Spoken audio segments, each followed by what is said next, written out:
The Forgotten Library. I still remember the first time I heard about the abandoned library. It wasn't through books or newspapers, but in the kind of hushed conversation people have when they don't want to be overheard. A man sitting across from me in a cafe leaned forward and whispered, "Have you ever seen it? The library they closed down in 1987? The one that never reopened?" His voice carried the weight of something unspeakable, and his eyes darted toward the window, as if even mentioning the place might invite trouble. That was enough to set my curiosity on fire. At first, I thought it was nothing more than an urban legend. Every town has one: the haunted house, the cursed bridge, the graveyard where something strange always happens at midnight. But when I started looking into this library, I realized it was different. Every scrap of information I found only deepened the mystery. It began in 1892. That was the year the city announced the opening of the Halloway Public Library. It was meant to be a beacon of knowledge, built from imported stone, with tall arched windows and ceilings that seemed to stretch into the heavens. Newspapers at the time described it as a cathedral for books, a sanctuary where knowledge would be preserved for generations. But even in its early days, there were whispers that something wasn't right. The architect, a man named Elias Thorne, vanished shortly before construction was complete. His disappearance was never solved. Some said he fled to escape debt. Others believed he was swallowed by the very building he designed. His last recorded words, written in a letter to his sister, were, "The foundation is wrong. It should not stand on this ground. They don't understand what lies beneath." That letter was dated March 3, 1892, just 3 months before the grand opening. From the beginning, there were strange reports. Patrons complained that the air inside felt heavier than anywhere else in the city. Some said they heard whispers in the reading rooms when they were alone. One newspaper article in 1897 mentioned a librarian who quit after claiming books sometimes appeared in different places than she left them, as though unseen hands were moving them at night. In 1912, a boy named Samuel Carter went missing. His parents claimed the last place they saw him was inside the children's reading room. Police searched the entire building but found no trace. To this day, no official record of Samuel's discovery exists, and yet, his library card remained on file, stamped with the date of his disappearance, November 14, 1912. By the 1920s, the library had gained a reputation as a place of quiet dread. Scholars still came, drawn by its enormous collection of rare manuscripts, but many left with uneasy stories. One professor from the nearby university wrote in his journal in 1924, "The shelves breathe. I cannot explain it better than that. The rows of books expand and contract, like lungs when the room is silent." That journal was later found abandoned on his desk. The professor himself? He never returned home from his last trip to the library. Then came 1927, the year of the fire. The official record states that a blaze broke out in the West Wing late one evening. It consumed 3 floors before firefighters managed to contain it. No lives were reported lost, but several firemen swore they heard screams coming from the burning section, even though the place had supposedly been evacuated. One fireman, interviewed by a local paper, insisted that when he opened a door to check for survivors, he saw rows of books wailing, pages curling like mouths screaming in agony. His statement was quickly dismissed as the product of smoke inhalation. He resigned the following week and left the city. But here's the part that never made it into the papers. The fire marshal's original report listed the cause as spontaneous ignition. That phrase was crossed out in the archived copy, replaced with electrical fault. Someone had deliberately altered the official cause. Through the 1930s and 1940s, the library reopened and continued to operate, though attendance declined. People said the fire left more than physical scars. It left a mark on the building itself. Patrons reported cold spots that would follow them as they moved through the stacks. Books were sometimes found open on tables with passages underlined, though no one admitted to marking them. In 1954, a janitor named Harold Green disappeared during his night shift. The next morning, they found his keys lying in the middle of the reading hall. The logbook showed he had checked the basement just before midnight, but the basement door was locked from the inside, and no one could explain how his keys ended up far from it. By the 1960s, the library's reputation as cursed was so strong that parents warned their children not to go near it after dark. Still, researchers continued to use it, drawn by its extensive collection. Some manuscripts were said to exist nowhere else in the world. A doctoral student in 1966 borrowed one of these manuscripts and returned it 3 days later. Except, according to his friends, he hadn't slept in those 3 days. He claimed the book changed each time he opened it. Entire passages rearranged themselves. Diagrams appeared where blank pages had been, and sometimes the text addressed him directly, calling him by name. The manuscript is still stored in the city archives, though curiously, its catalog entry is marked unstable. The last major event before its closure happened in 1978. A group of high school students dared one another to spend the night in the library. Only one returned. His name was Michael Harper. When police questioned him, he could barely speak. His hair had turned almost completely white, and he would only repeat the same phrase: "The shelves closed. The shelves closed." The bodies of his friends were never found. The incident was written off as a runaway case, with Michael declared unstable. Finally, in 1987, the library was officially closed. The official reason given to the public was budget cuts, but the internal memo I found told a different story. It spoke of unexplainable structural anomalies, hazards to public safety, and events beyond the scope of rational investigation. The last line of the memo read, "Seal the doors. Do not reopen." For decades, the building stood silent, its windows boarded, its doors chained. Locals avoided it. Teenagers told ghost stories about it. Some swore they saw lights flickering inside late at night, even though there was no electricity running to the building anymore. In 2003, a group of urban explorers broke in and filmed their adventure. The footage was never uploaded, never widely shared, but I tracked down someone who claimed to have seen it. He told me the tape showed endless rows of shelves, even in rooms where no shelves should exist. He said at one point the explorers found a staircase leading down, spiraling far deeper than the foundation should allow. The last image on the tape, according to him, was a single book lying open on the floor, its pages turning by themselves. Then the camera cut to static. No one has seen the explorers since. When I finally stepped inside the library myself, I understood why. The air was thick, like stepping into a tomb. Dust coated everything, but the silence was alive, pressing against my ears as if waiting for me to make a sound. My flashlight beam swept across shelves that stretched farther than the building's dimensions should have allowed. Some books looked ancient, bound in leather that cracked at the edges. Others seemed newer, too new, as if they'd been placed there only yesterday.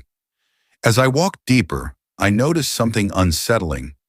The titles on the spines weren't always in languages I could recognize. Some were written in alphabets that shifted when I looked directly at them, twisting into new shapes as though they resisted being read. I tried to ignore it, but then came the sound. A faint rustling, like dozens of pages turning at once, echoing from somewhere deeper in the stacks. I froze, telling myself it was just rats or the wind moving through cracks. But when I moved again, the sound followed, always staying just beyond the edge of my light. On a table near the center of the reading hall, I found an open ledger. The pages recorded names, dates, and book titles. Some entries were normal, histories, classics, common works of philosophy, but as the years went on, the titles became stranger. The Breath of the Walls, 1919. The Lungs of Ash, 1934.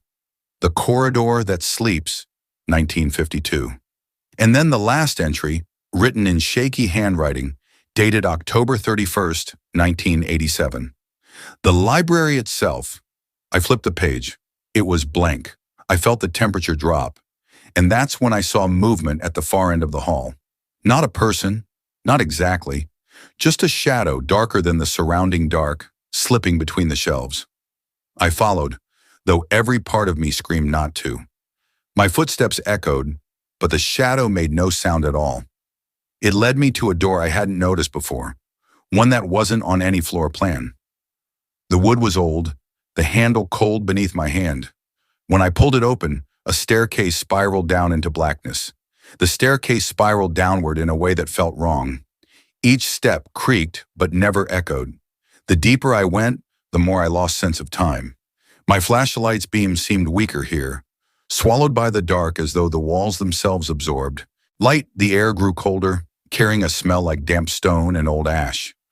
I counted the steps at first to keep some grip on reality. 40, 50, 70. But soon I lost track.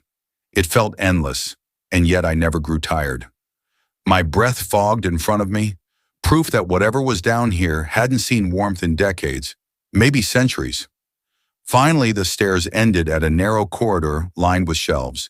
But these shelves weren't like the ones upstairs. They weren't made of wood but of stone, carved directly into the walls. And the books, they didn't look like books at all. Some were bound in materials I couldn't identify, textured like skin or scales. Others weren't bound at all, just stacks of loose pages pinned together by rusted clasps. None of them had titles. As I walked forward, I realized the corridor branched into more corridors, each one lined with shelves, stretching outward like a labyrinth. My light barely pierced the gloom, but enough to see that many of the books were damp, as if they had been weeping moisture for years. Drops of water, or something thicker, trailed down the spines and dripped onto the floor, where they formed dark stains that never dried. I should have turned back. Every instinct told me so. But curiosity, the same curiosity that drew countless others before me, pulled me deeper. I found a table covered in dust. On it lay an open book, its pages filled with handwriting. The ink was dark red, as though written in something other than ink. The language shifted as I looked at it, words melting into new forms, but somehow I understood their meaning. It wasn't a story, it was a record. The first entry was dated 1892, the very year the library opened. It described Elias Thorne, the architect, in unnerving detail. His thoughts, his doubts, even the final moments before he disappeared. The words claimed that when he walked the unfinished halls, he heard the building breathe. The next entry jumped to 1912, recounting the disappearance of Samuel Carter, the boy who never came home. The page described how he wandered into the stacks, drawn by voices whispering his name, how he followed them downward into the dark, and then nothing. The entry ended mid-sentence, as if swallowed whole. I flipped through the pages, horrified. Every missing person, every strange death, every unexplained event tied to this library was written here in exacting detail. Long before anyone should have known what happened. The 1927 fire, the janitor in 1954, the students in 1978. Their stories weren't guesses or rumors. They were records, written as if the library itself was keeping track. And then I found something worse. The later pages began listing names I didn't recognize. Names of people who hadn't vanished yet, dates that hadn't happened.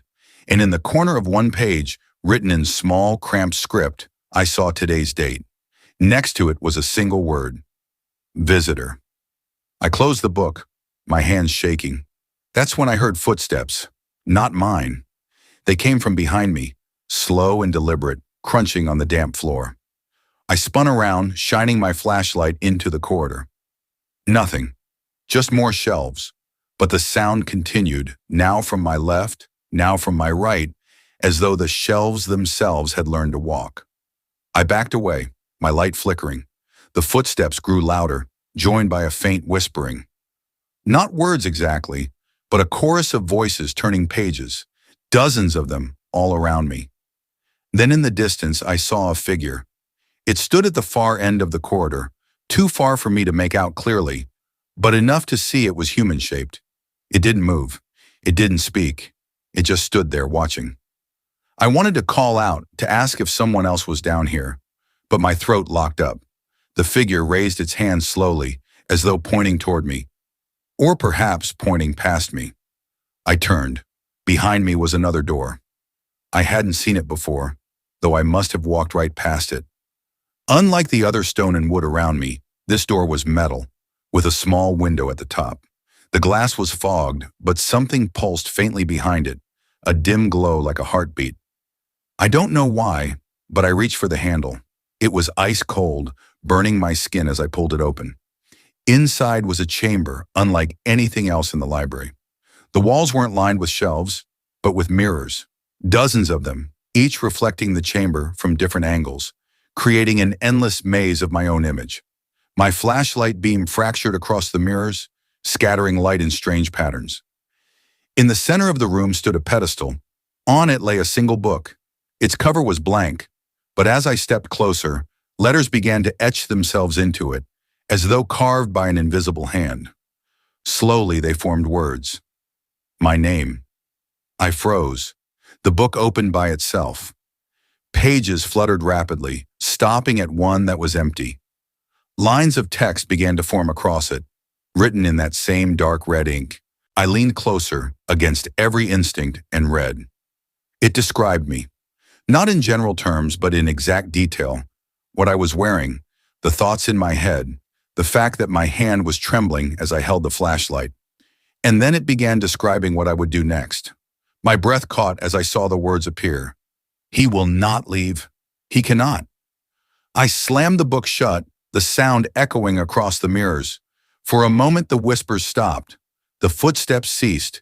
The silence was suffocating. And then the mirrors began to change. My reflection warped, no longer moving in sync with me. Some reflections stood still while I backed away. Others smiled when I wasn't smiling.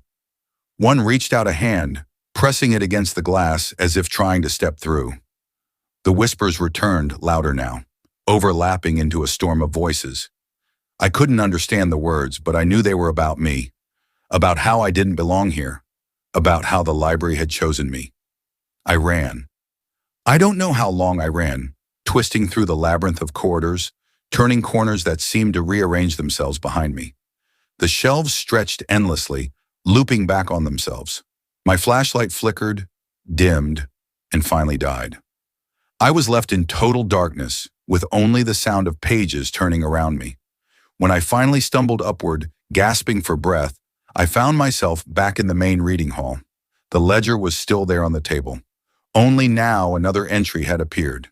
Today's date, my name, and next to it, a single word, recorded. I don't remember leaving. Somehow I must have.